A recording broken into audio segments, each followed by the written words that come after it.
So let's recall what we did last time. So we were in the third section, which was about constructing the full model.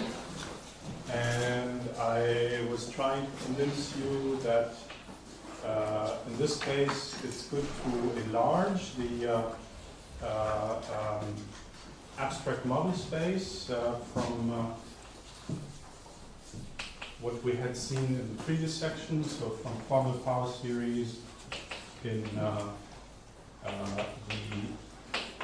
variables, the infinite variables indexed by a non-negative integer, to formal power series which are also in another set of infinitely many variables where n is kind of in the has non-negative entries and is in two-dimensional lattice, or if you have a d-dimensional problem, d-dimensional lattice, but not equal to 0.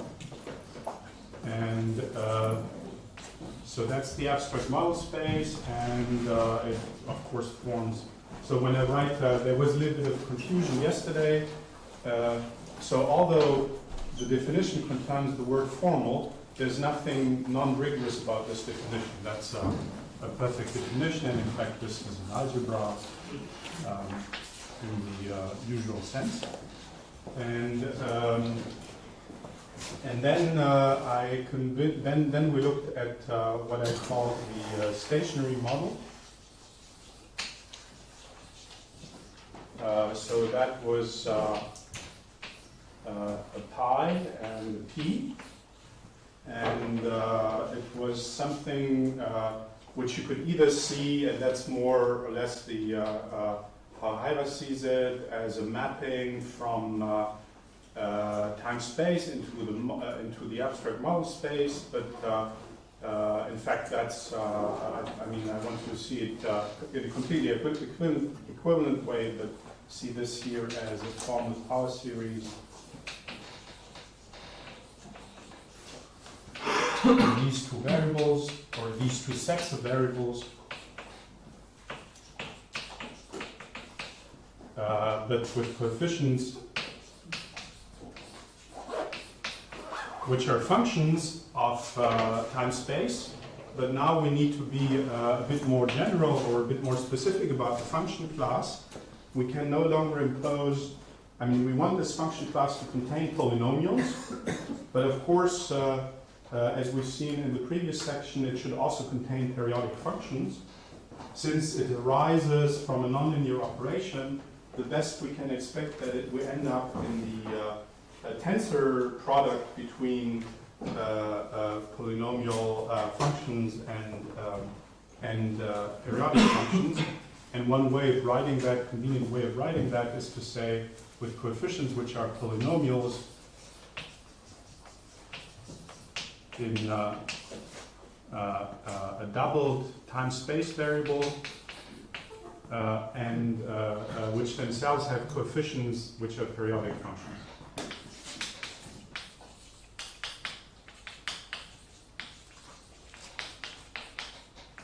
Periodic functions for the pi part and constant for the p part. So in other words, if D is a multi-index, so D is something which a sequence which is indexed by k and a sequence which is indexed by n. And only finitely of these entries are non-zero, so that's a multi-index. Then we can look at the coefficient of the corresponding monomial, and the coefficient then we endowed, as we did yesterday, with the index theta. So this is something which depends on two sets of variables, and it's polynomial in this entry and periodic in the other entry. And what we're interested in is really the evaluation on the diagonal. So it's just a way of writing kind of describing functions. So that was the stationary model, and it was uniquely defined, and that was completely well defined. There is no ambiguity by saying it solves. I write it in the non-component, but in the component way. It solves this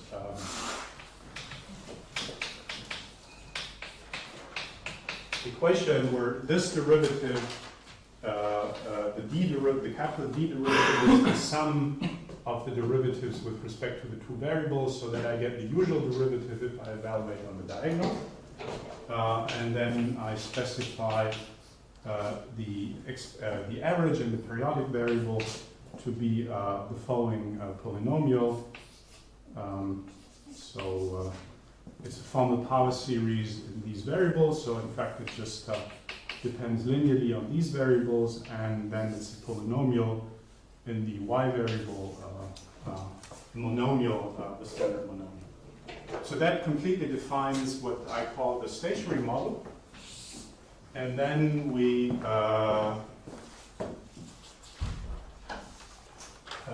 introduced the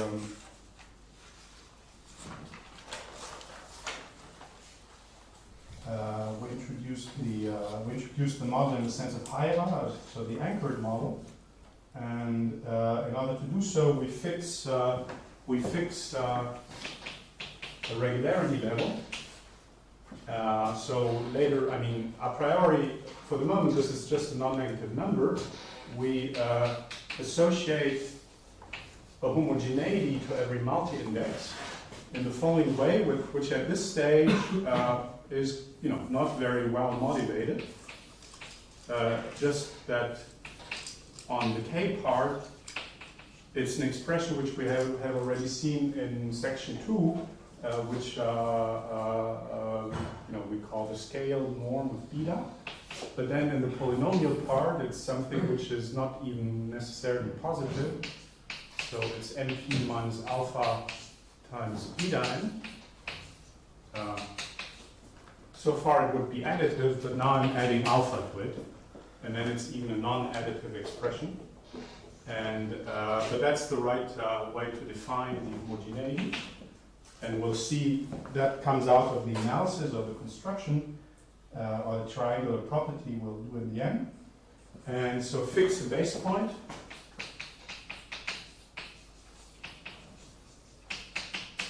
And now we define pi x px to be exactly of the same class as pi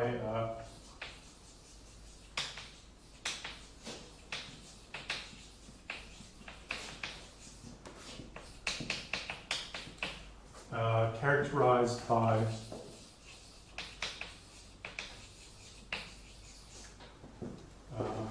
imposing that d2 minus d1 squared pi x is plus px, so the same type of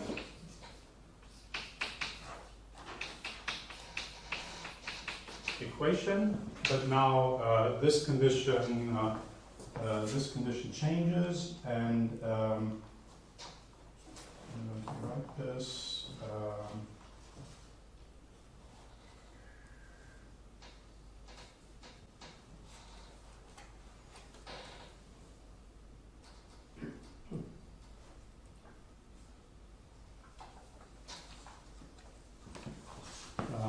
Characterized by this, and the fact that the spatial derivative, space-time derivatives of pi x evaluated in x are supposed to vanish for order of derivation less than the homogeneity of the index of the corresponding component. And in the other case, for higher values, we essentially stick to what we had here. So let me just write it like that. So d and 1 over n factorial pi x beta x is equal to 1 if beta is equal to En and equal to 0 else. So, and we did that, how did I want to phrase this? We did that by introducing tau x's.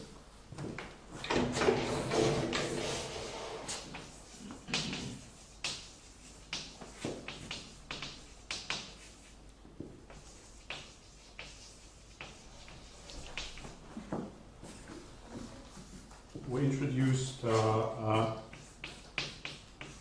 tau x n's. N, so if I don't write n not equal to 0, that's kind of a little bit a vue de langage.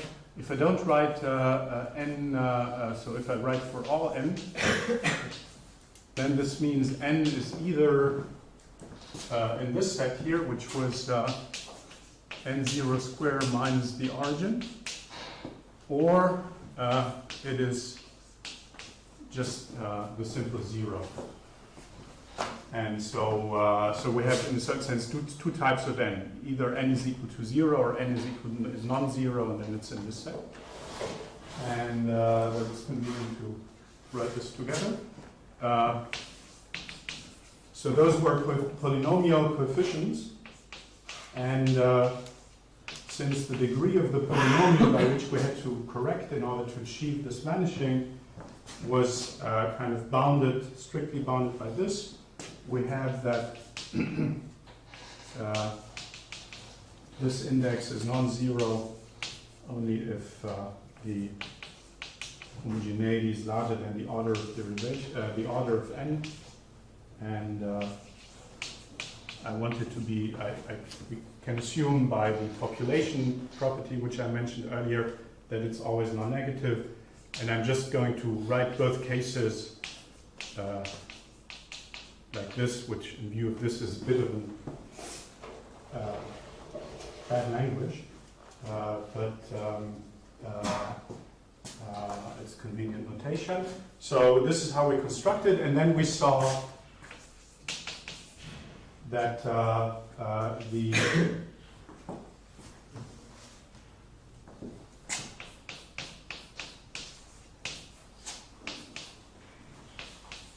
or I even have to write it with the index. Then we saw that we have this property here.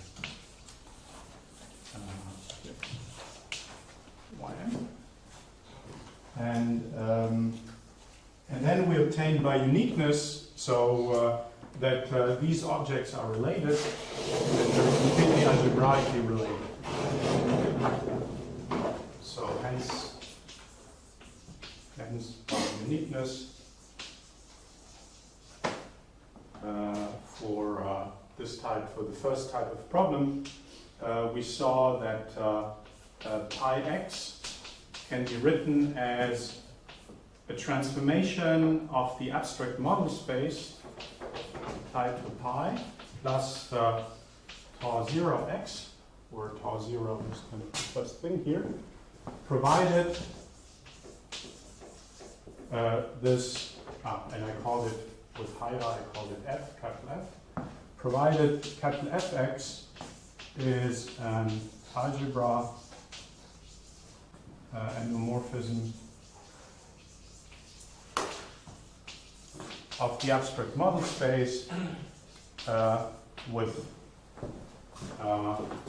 the property that a property which we already know from the first section, that it acts on the linear monomials of the k-type by this expression which came from which was modulated by shift.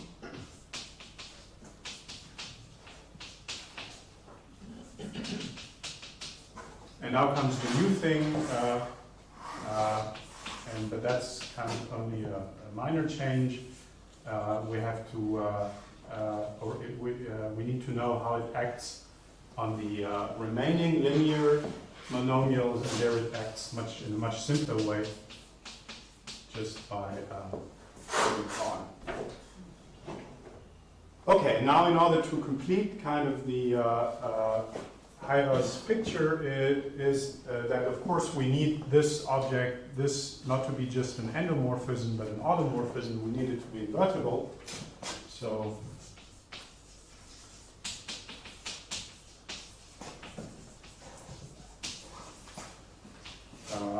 in order to set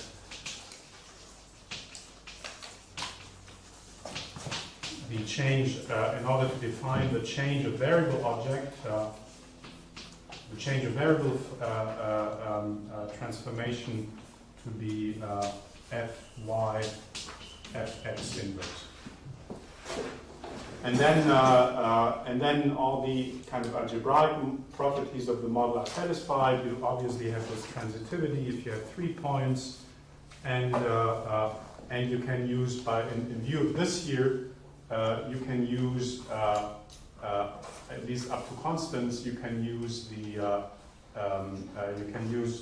this transformation to pass from one anchored point to another anchored point. Anchored model. Okay, so well, I haven't defined this yet.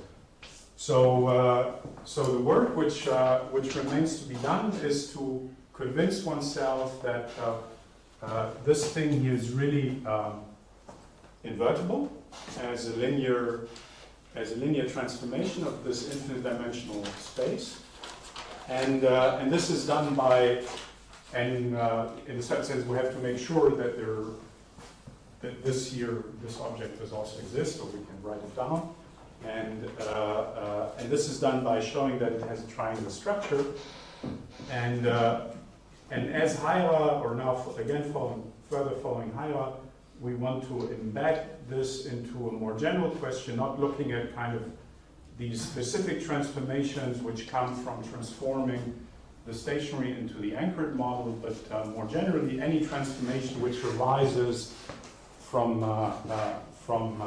these data. So in order to get to the structure group,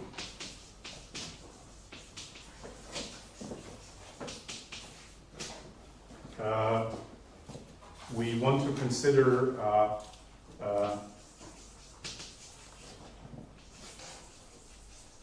a general sequence of elements, now don't index them, of T,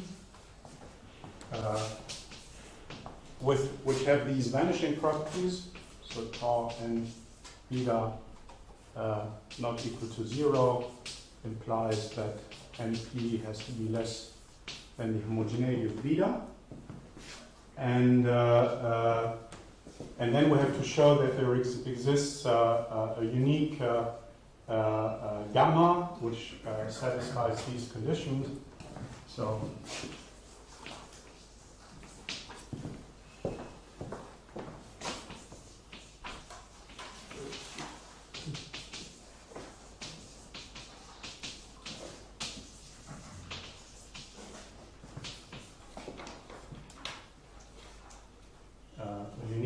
automorphism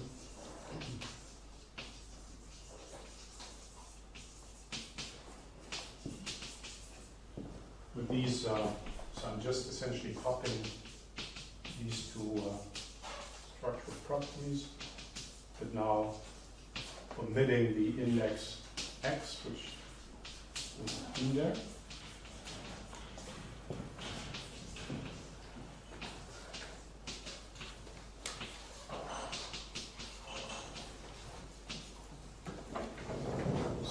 This, and can I ask for a clarification?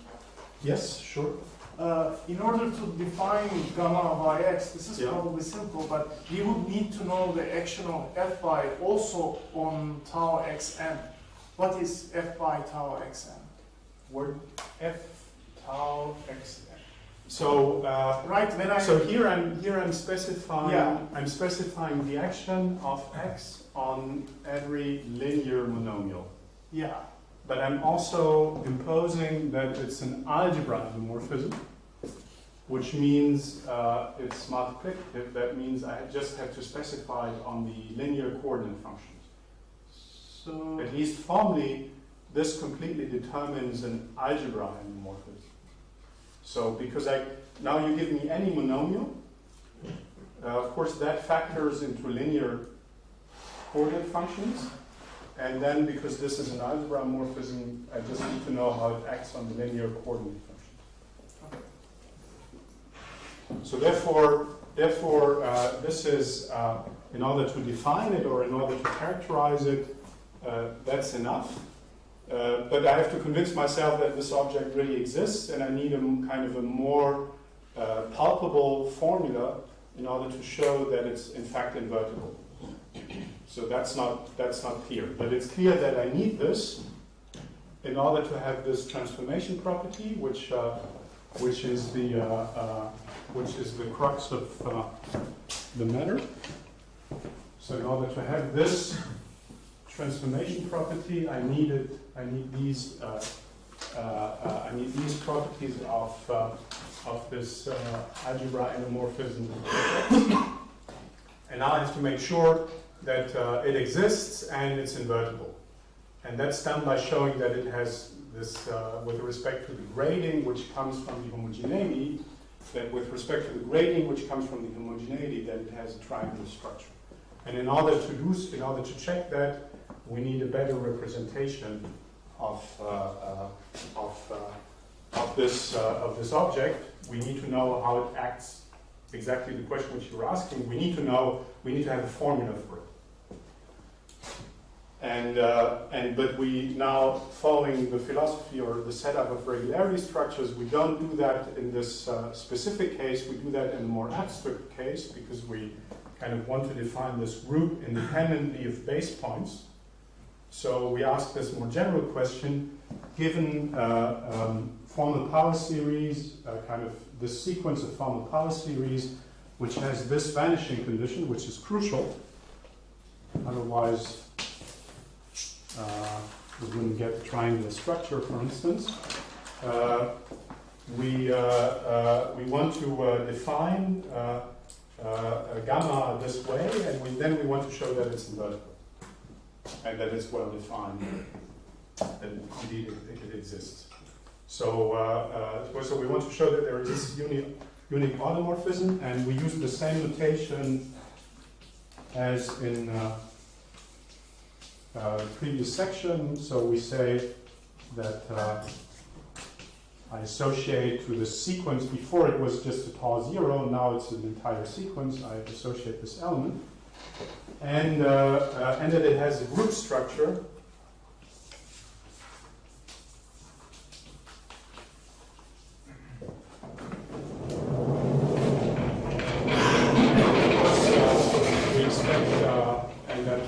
In fact, be true to have the same group structure as in the simpler situation, meaning that if a sequence generates gamma and another sequence with a prime generates gamma prime, then not quite the sum of the sequences, but there was the slightly more complicated rule of transformation generates the composition of these two things. And but that's now no longer surprising because we've seen that in as in paragraph 2. So same structure as in paragraph 2 when it comes to this group structure. And in paragraph 2 I showed that this structure is not really surprising. It's almost tautological and follows from this idea of a shift. So so that's on the algebraic side. This is what we still have to show, and for that one it will now crucially matter.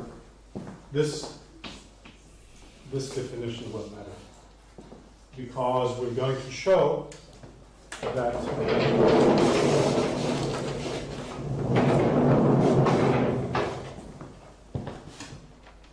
So invertibility will follow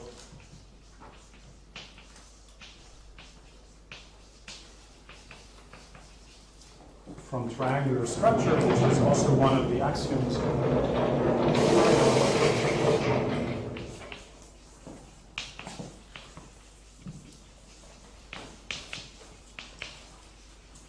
So we look at the deviation from the identity. One is now, sometimes I use 1 to denote the unit element in this algebra. Sometimes I use 1 to denote the identity map. So if we look at the deviation from the identity, and we look at the coordinate at the matrix representation with respect to these indices,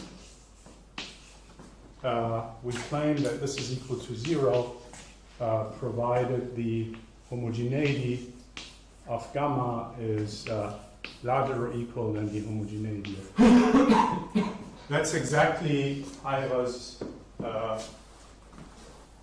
kind of triangular structure condition he imposes on the structure group, just with the difference that he puts all the coordinates which have the same homogeneity into a subspace of T, which then he indexes by the homogeneity. So that's an intermediate step which I'm sure you can do in your mind, which I don't want to do here because it doesn't add up. And then when you have this this nilpotence property, then you know that it's invertible and things are well defined. Okay, so other questions? Because now I would, although that's a bit dangerous to do that on the blackboard, I want to convince you of this triangular structure because it is there that obviously the definition of the homogeneity matters, and that's where suddenly this number alpha, which I just introduced, plays a role, right? I mean, I just imposed this alpha. It was so far it has no meaning, and I used it to define this homogeneity.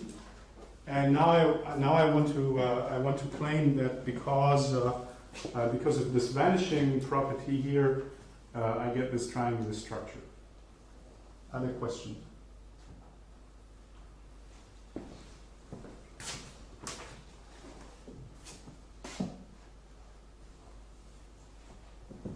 It's not the case. Okay, then or other kind of thing. So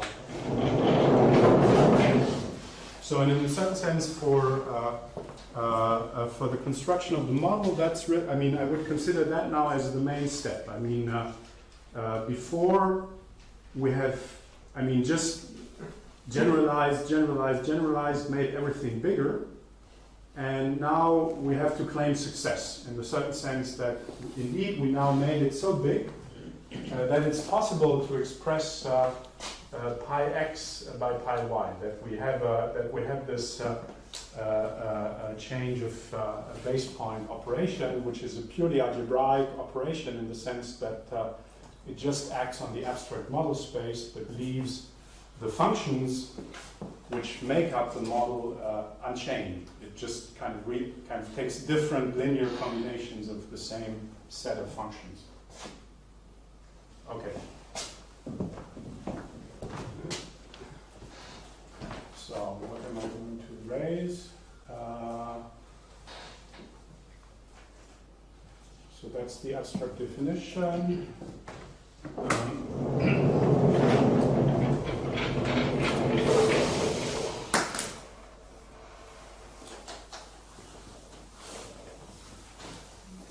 So the way to show this triangular property is by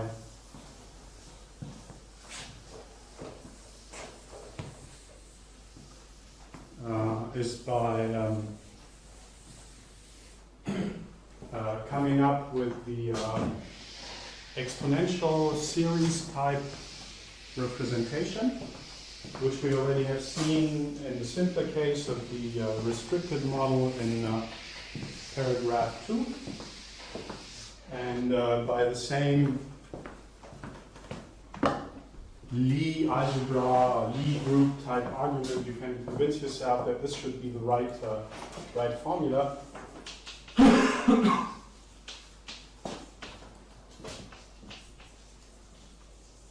So gamma should be an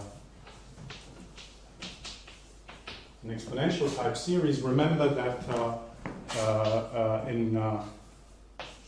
in paragraph 2 we had the formula gamma is equal to 1 over L prime tau 0 L d0 to the power L, where d0 was a derivation k plus 1 zk plus 1 dzk.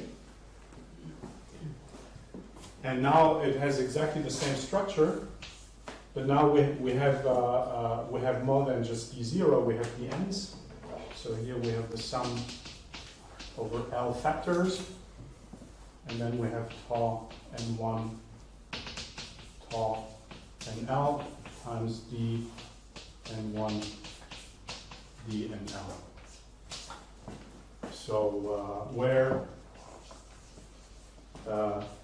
d n is much simpler than d0, it's just the derivation with respect to the wn variable. So, so that's the exponential formula, which you get in the same way, and you get it because it's easy to check that all of these operators commute.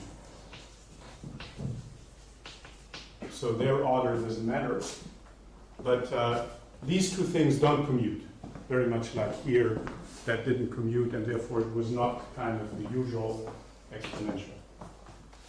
And now, now I claim that the exponential formula implies the triangular structure.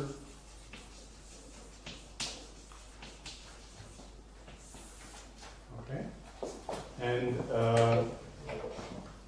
so let's see how this is set up. So triangular structure means we need to show that if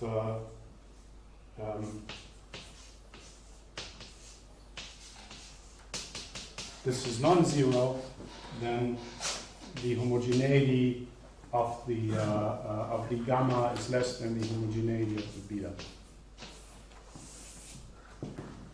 So, so that's what we need, and so it's better to, in order to do that, it's better to write this in coordinates, and of course I can put the minus identity by letting the sum start from 1, and then I get that gamma minus 1. Which is gamma beta gamma minus Kronecker beta gamma is equal to the sum L larger than 1 over L factorial. Then I have the sum over the n's, and then I have the sum over multi-indices b1 plus bl plus 1 is equal to beta, and then I have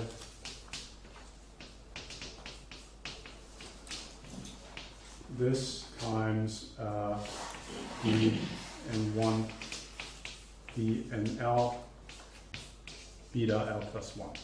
So I just used the definition of multiplication on this power law, on this formal power law space, and I have here I have differential. Here I have this derivative or derivation operator, and then I have these multiplication operators, and that leads to this formula. One question in this Yes? formula, as we said before, n may also be the single zero, right? Yes. And then be that derivative operator. Yes. Yes. Okay. That's how. So that's a little bit kind of abus de langage, but it's very convenient. Otherwise, I would have to distinguish between n0 and non-zero. So. Okay, so so now we we should take this here, and now I claim that the triangle inequality follows from a couple of obvious things. So the most obvious thing is that homogeneity minus alpha. Perhaps I should write down the formula for the homogeneity somewhere. So homogeneity of beta, because now we're going to use it. K beta k plus n not equal to 0, np minus alpha beta n plus alpha. So I said this plus alpha destroys the additivity, so if I take homogeneity minus alpha, then it's additive. That's obvious. That's good for kind of relating the homogeneities down there. So in particular, I know that the homogeneity of BL plus 1, so I have to subtract minus alpha on everything, and then I have to bring it up again, so this is plus L alpha. And that's the first property. The second property is that if tau nj beta j is not equal to 0, then this must imply that beta jp is less than bj, the homogeneity of bj. And now the last ingredient is the most subtle ingredient. I have to say something about this. Namely, if this part is non-zero, then I also know something.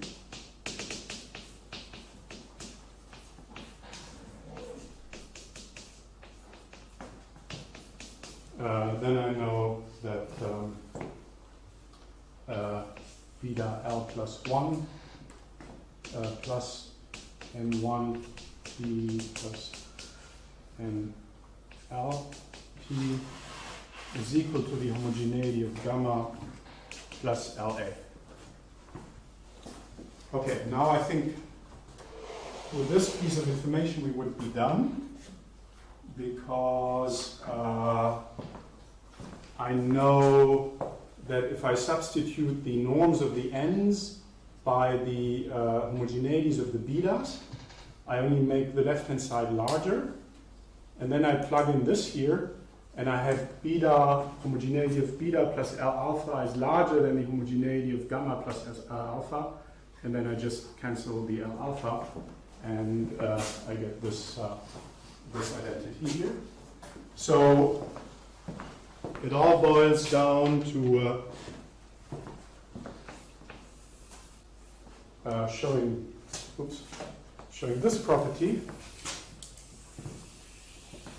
And now, clearly, this is a property of these two derivative, or this family of derivative operators. So this is for n not equal to 0. So clearly, this has to follow from that, and that can be easily done by induction. How am I doing with time? We have 35 minutes. So, who wants to see that? Who wants to see the induction proof that this is true?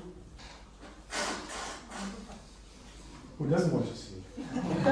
How long is that? It's 10 minutes. So it's 10 minutes. Who wants to see it? Yeah. Who doesn't want to see it? Okay. Then,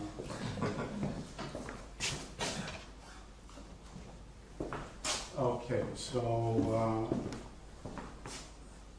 So I call this here for simplicity. I call this again just plain beta. And so it's an induction over L.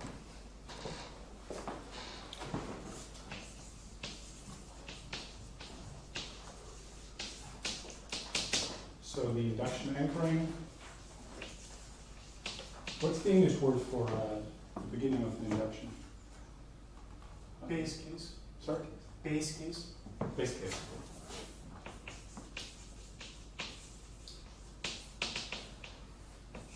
sorry, L equal to 1. So when we just have a single copy of this, operator,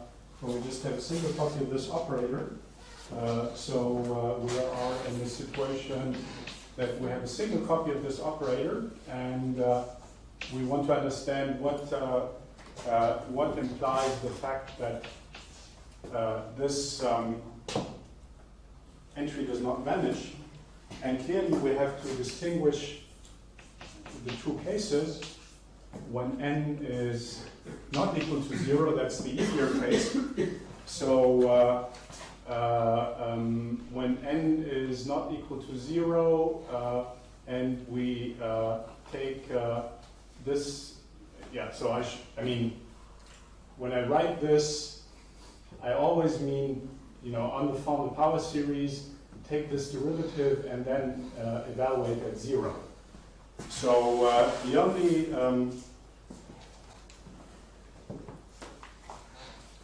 no, sorry, that's stupid.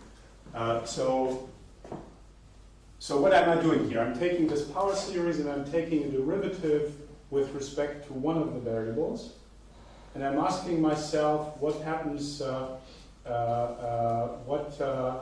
What's the new monomial I get, and when kind of is there a contribution? And it's an easy, almost obvious observation that this is the case if beta is equal to gamma minus En, and En is the multi-index which just has entry 1 in the nth coordinate and 0 elsewhere. That's the notation we already used before. And if n is equal to 0, then of course this is a little bit more complicated. So this can be non-zero because one of these is non-zero. And here I'm not just taking a derivative, I'm also multiplying. So this can be non-zero if beta is equal to gamma minus ek, that comes from taking the derivative, but then plus ek plus 1, because multiplying with a monomial is like the inverse of taking the derivative for some k.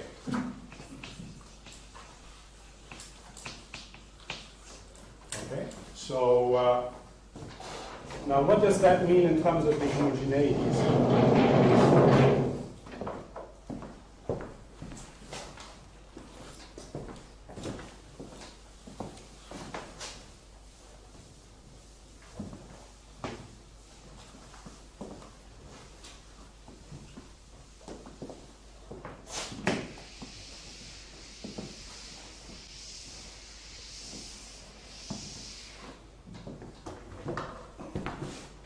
So what does that mean in terms of the homogeneities? So this part here is affected by this in the sense that you take away one entry, you put it in another entry that would be neutral for this expression, but since this is a scaled norm, it adds 1. And because of the alpha, it adds alpha. And of course, this change does not affect this part. So if I continue, if n is equal to 0, this implies that the homogeneity of beta is the homogeneity of gamma plus alpha. And now in the second case, it's the opposite. This is not affected, but this here is affected. And so I'm interested in what's the effect of the homogeneity of this one here. And there you see that since these two effects of the alpha cancel, and we just get a plus np. So this is non-zero if beta plus np is equal to gamma plus alpha. And so in the shorthand notation, this is the case when beta plus np, because I take this to be 0, if beta is equal to 0, is equal to gamma plus alpha. And that's exactly what I was claiming here for the case of L equal to 1.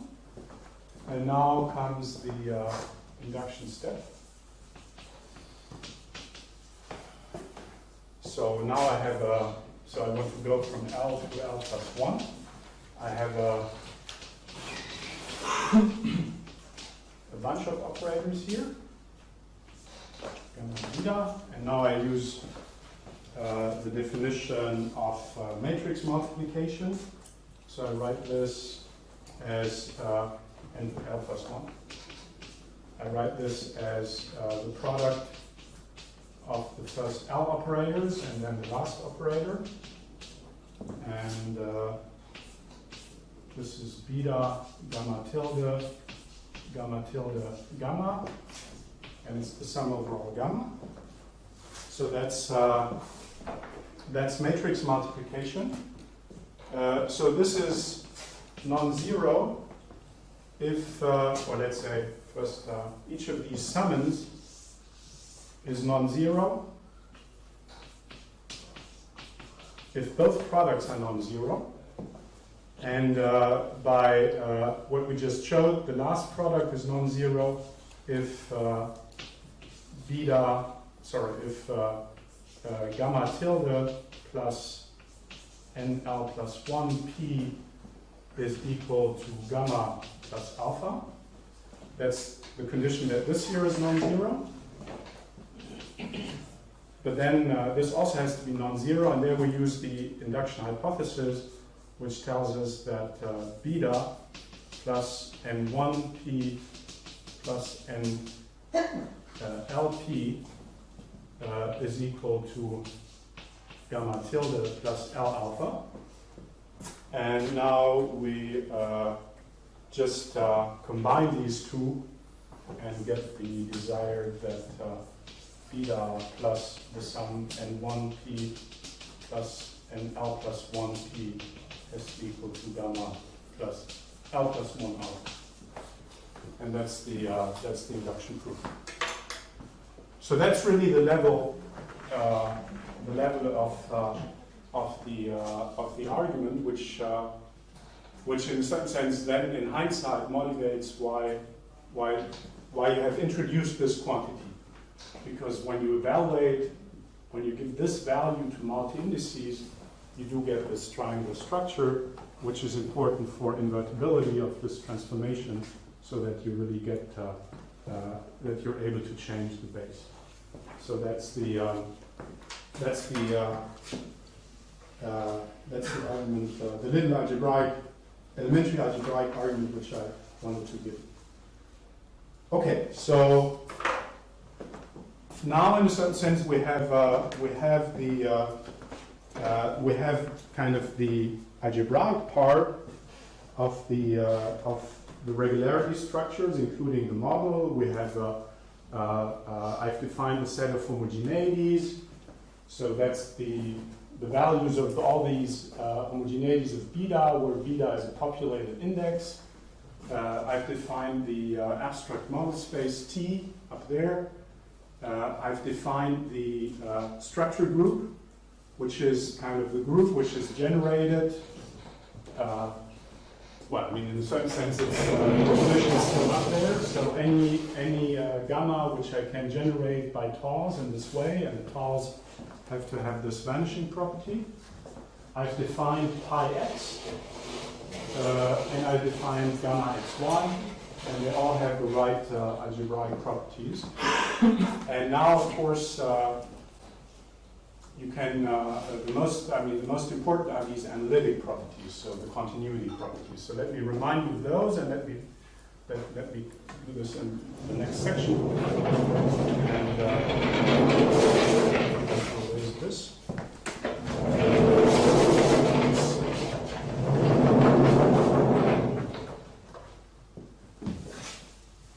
And as I said at the very beginning, since I don't want to do renormalization here, I'm just stating it in the result in the regular case where there is no need to do renormalization, which means alpha larger than 1. That would be section 4.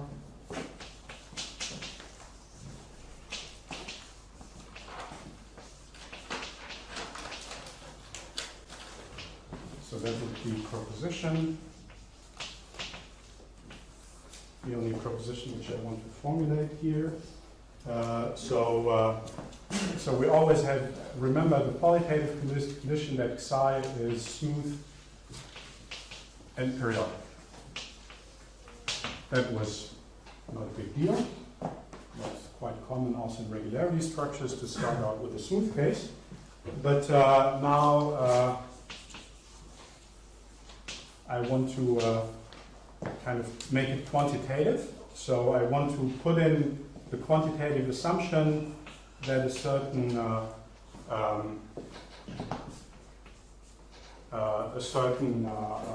Hölder norm of psi is bounded, and here comes the big assumption that this I want to assume that this alpha is larger than 1, which is what you easily see is kind of corresponds to the non-singular case, or the non-strongly singular case. It's convenient, or in fact it's necessary, to assume that it's not irrational. Because in this lattice of possible homogeneities, then there is there are no cancellations, you never get an integer. And then the statement is, first of all, when it's about the anchored model. So we look at, so then for any base points x and y, if you look at the anchored model and you look at its beta component, so this now is a function of space-time, but remember that we have these two variables. We have the polynomial variable and we have the periodic variable. And what only matters to us is the diagonal, so I'm looking at this object. Then this is estimated as kind of regularity structures impose. So it's the distance of the argument to the base point in the parabolic norm to the power of the homogeneity. And when I write this, I mean constants which only depend on beta and on alpha, but on nothing else. Remember that here I've made my life easy by saying it's one big track of my. So that's the first condition. The second condition concerns these tau n y(x). So I should say what I mean by those. I think I haven't said very clearly. So remember that gamma yx was defined as fy fx inverse, and by the group structure, this arises from elements, a sequence of elements which I call tau yx, and which I know by the group structure to be given by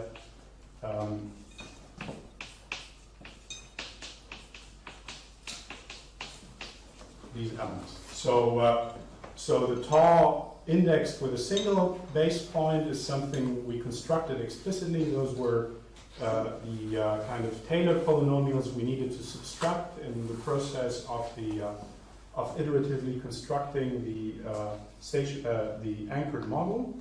And then I told you very briefly that also here now for this kind of extended structure group, we have a group structure which leads to this fact that if you look at this type of combination of two elements of the group, then it's generated by this type of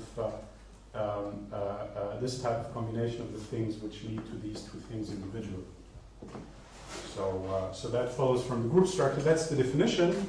And what I need as an intermediate step is that this one here is also bounded. So that's not explicitly part of what Hölder does, but it's convenient to take it up into the statement. And here we get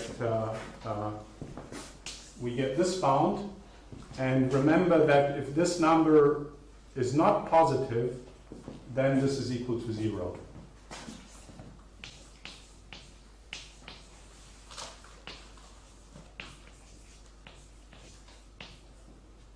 So if NP is larger or equal to beta, this was kind of the construction of these things, and that's preserved by the group property because it's a kind of a group. And the third property is again is part of Hölder. So the transformation gamma yx minus 1, the elements gamma beta are estimated by y minus x to the power p, homogeneity of beta minus homogeneity of gamma. And again, the same applies, what I said here applies here. If this here is not positive, so if it's 0 negative, then the left-hand side vanishes because of the triangular structure.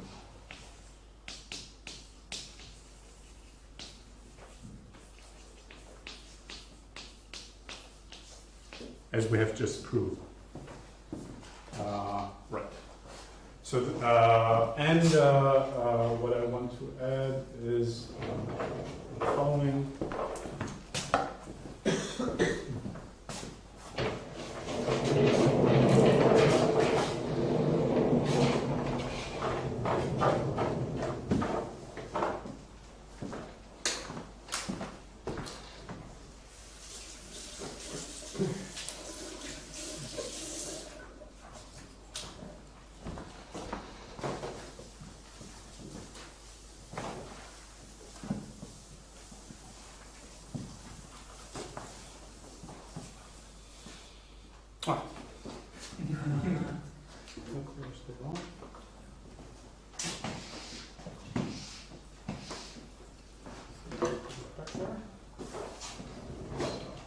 Position.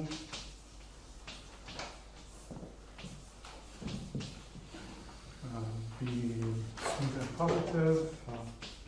Assume that the Hölder norm of, so this might be the negative Hölder norm, but not too negative, larger than -1. Then for any base point, we have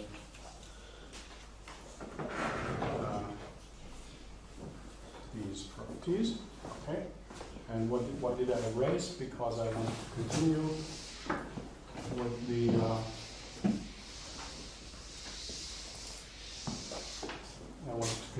the statement that moreover,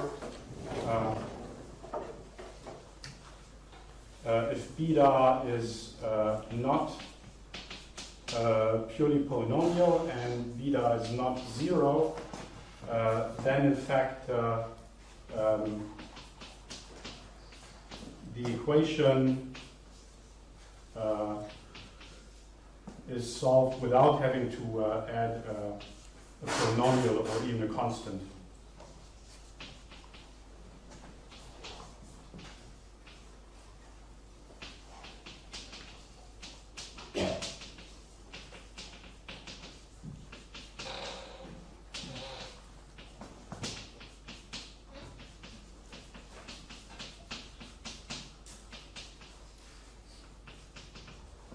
And if beta is purely polynomial, then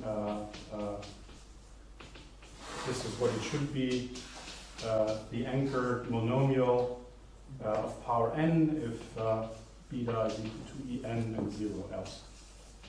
And these two properties is what Hölder calls admissibility.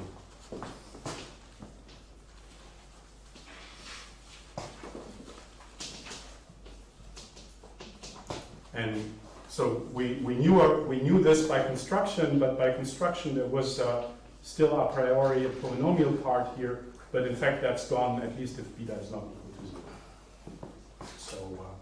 So this polynomial part, which we introduced somewhere in between, in the equation, in the end drops out. It doesn't matter.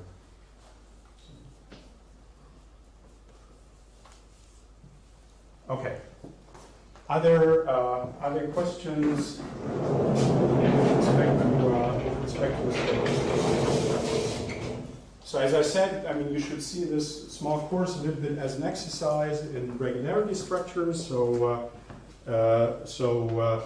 In a mildly interesting case, namely in a regular case, we're building kind of the regularity structure and the model for an interesting type of equation, and kind of perhaps the interesting, I mean, the part of it, the nice part of it is that you can do it to any order. I mean, I didn't truncate anywhere. This holds for any order of homogeneity. And in fact, it helps to look at any order of homogeneity, because then this structure emerges much clearer than if I were to write it at the beginning, cut down at homogeneity 2, because I don't care for anything which goes beyond.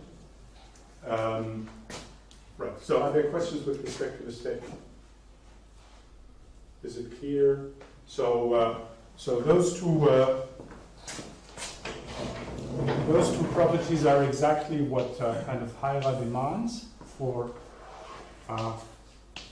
as a property of the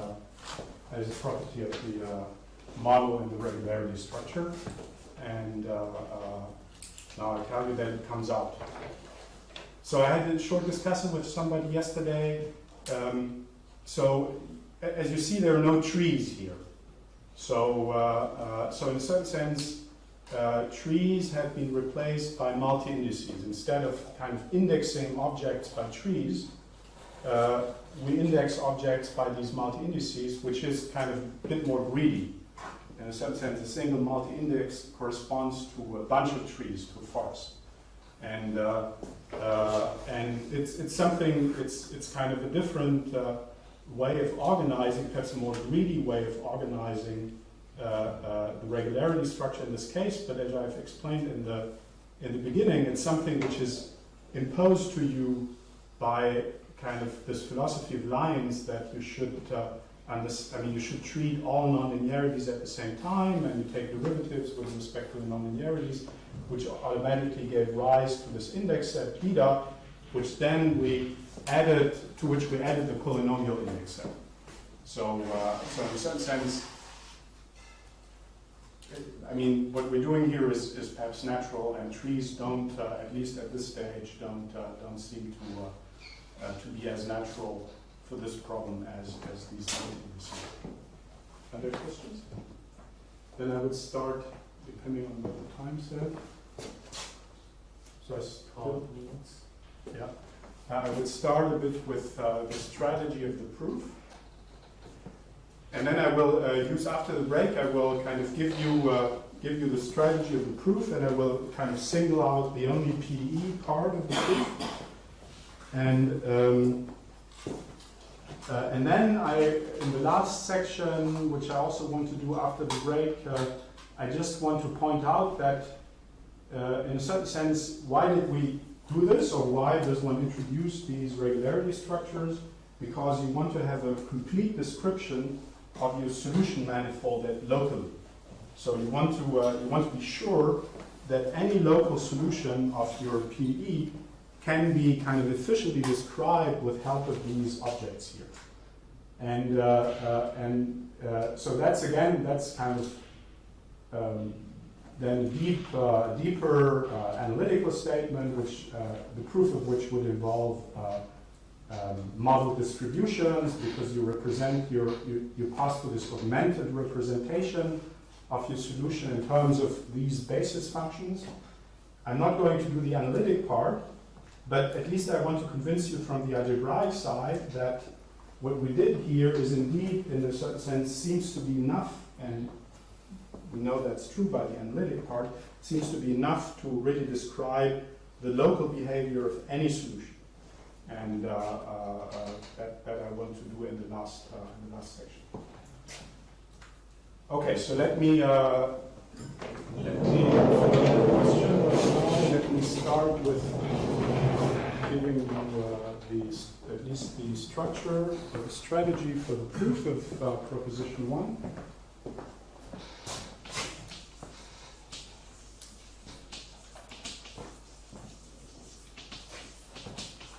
Proposition, it's only one proposition.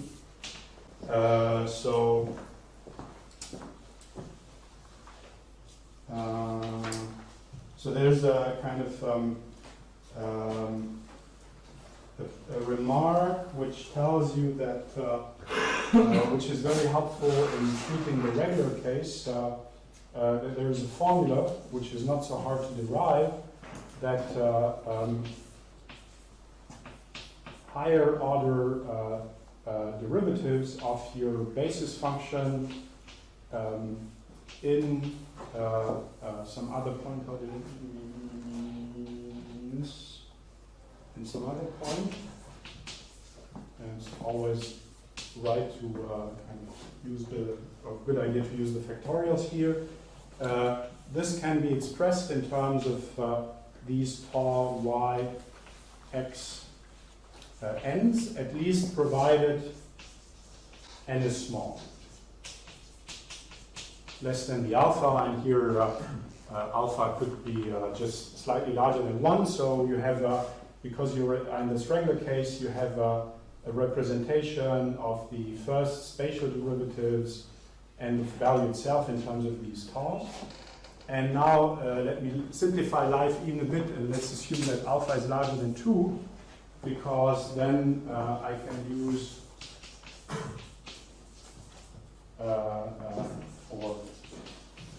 for simplicity, alpha is larger than 2, that the second spatial derivative of the anchored model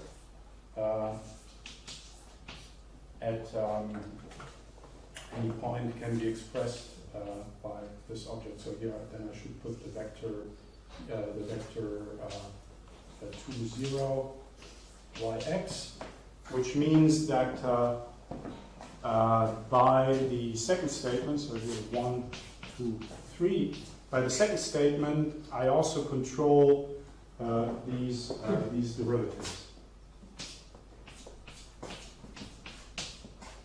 in a natural way.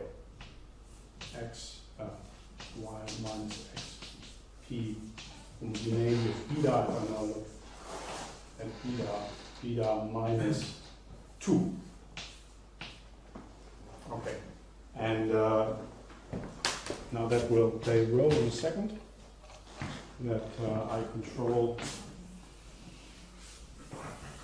the functions and the second spatial derivatives in such a way, because now one sets up an kind of induction. This allows one to set up an induction in the homogeneity. So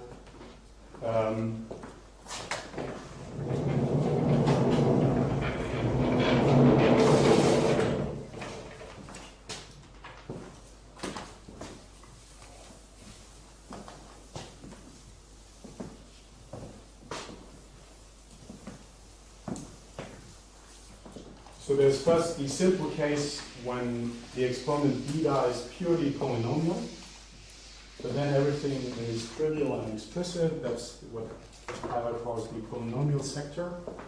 So if beta is purely polynomial, then explicit and simple. So the interesting case is beta not purely polynomial, and of course it should be populated, so pi beta should not vanish.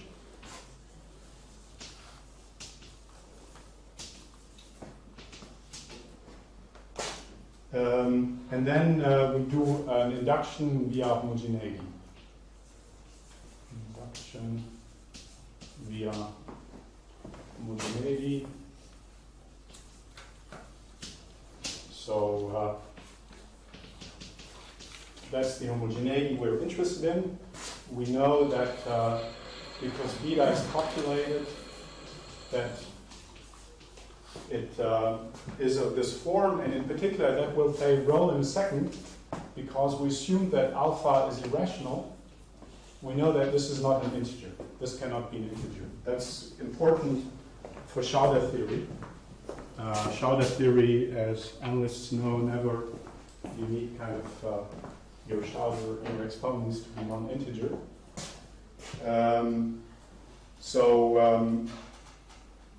Right, so you do an induction at the homogeneity. Now you remember that Hölder's, if you read Hölder's review paper, he says the set of homogeneities A should be bounded by below and should have no accumulation points. That's exactly the property which allows you to do this induction. But here in our case, we know that the set of homogeneities is this kind of comes from the projection of this lattice, and therefore, of course, it has obviously the structure, and we can kind of go up step by step in the homogeneities. And so there is the what was the word? The base case. So the base case obviously is when the homogeneity is equal to alpha, because it couldn't be smaller than alpha for a populated beta, which is not purely polynomial. And if you look at the definition, this implies that beta, unfortunately, is not necessarily 0, but can be any multiple of the E0 vector. And in fact, that reminds you that this Z0 variable plays a special role, and you can get rid of it completely by the following trick, which is natural if you think about the equation. So replace the Z0 variable, so replace the dummy Z0 variable by the actual A0 variable by saying A0 is Z0 minus 1. Sorry, Z0 plus 1 or 1 plus Z0. And assuming that this is a number which is strictly positive and finite. And then the Z0 contribution in our equation, which is still up, well, I should, so in the right-hand side of the equation, remember that this had this form. Then this, the k is equal to 0 contribution, which is Z0 d1 squared pi, can be incorporated into the left-hand side.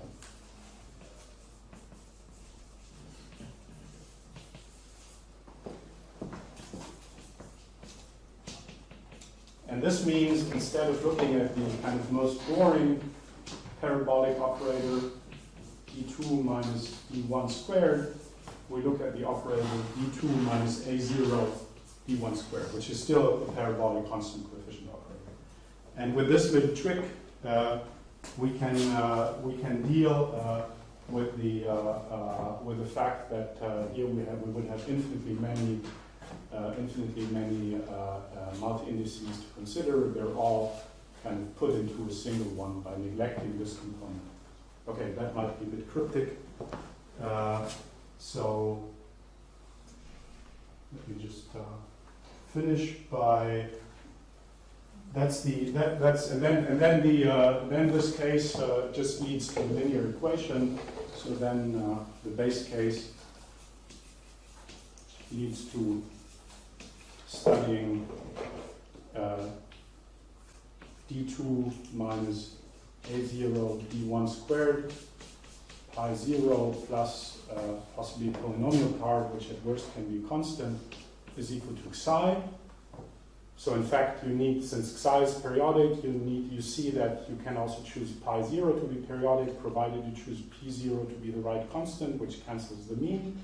And then then you can apply Hölder theory to give you kind of the right bound on pi 0, and pi 0x is just pi 0 minus its alpha Taylor jet. So use Hölder.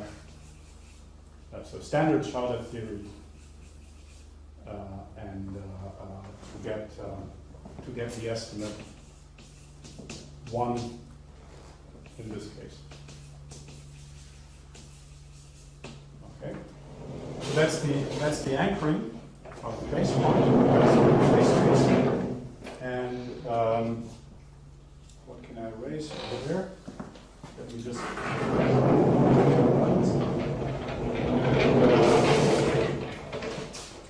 And now for the induction step, that's of course the interesting part.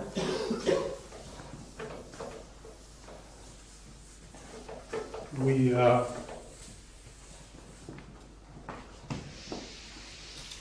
see that we're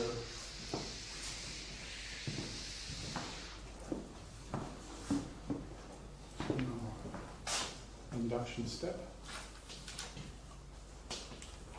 So we assume everything is right for multi-indices which are strictly smaller in homogeneity, and we want to derive the result for.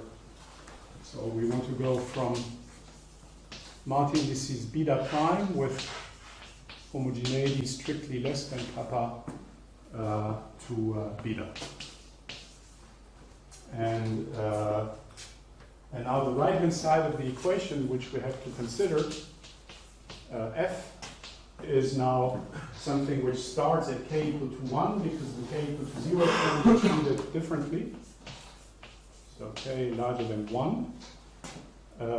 And here we have the sum over bk plus beta 1 plus beta k plus 1 is equal to beta. Here we have beta x b1, beta x bk, d1 squared beta x bk plus 1. And so that's the object.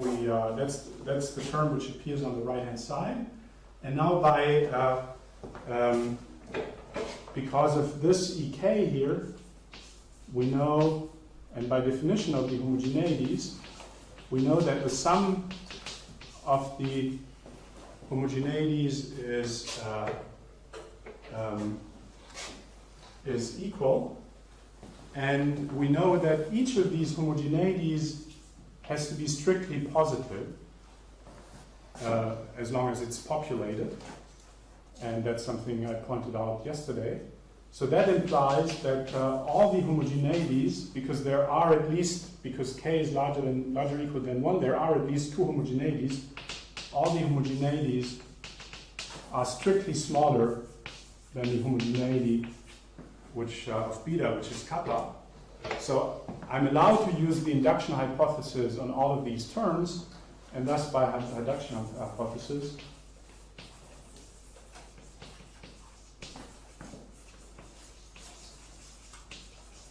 I know that f y, if evaluated at the diagonal, we get y minus x in the parabolic distance to the power of the homogeneity, but the homogeneities add up to kappa. I'm losing 2 here because of the derivative, so I get kappa minus 2. And that's the starting point for the PDE argument, which I give you, which I formulate as a lemma on the next, after the break.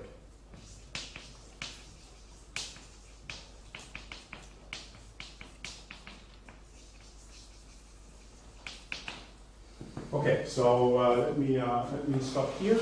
So and let me continue with giving you the PDE core of the argument. So beyond the standard Hölder theory, but also in fact this will be almost standard Hölder theory, which then shows that you can close this, can run this induction over the homogeneity. Okay, so so that let me do that that over the break, and let's stop here.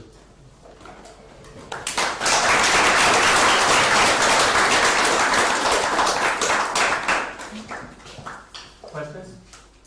One question with remarks to the trees you said. So I think with regularity structures, I'm correct when I'm saying there are only finitely many trees you consider. So here, as your, if I remember correctly, also here, this Q is a polynomial, so also finite degree. So basically, does that mean that also here you only consider finitely many multi-indices because after some point? No. So so in fact that's so here since I'm kind of asking a somewhat different type of question, I'm considering an infinite number of multi-indices. Right? the set of all multi-indices is infinite. So it's true that, I mean, at every level, the polynomial is a polynomial, which means it has a finite degree. But that still means that the set of all multi-indices is infinite. It's just if I restrict, taking out the Z0 component of the multi-index, which I do by this trick, I know that if I consider all multi-indices which have homogeneity less than 10, then this is a finite number of multi-indices.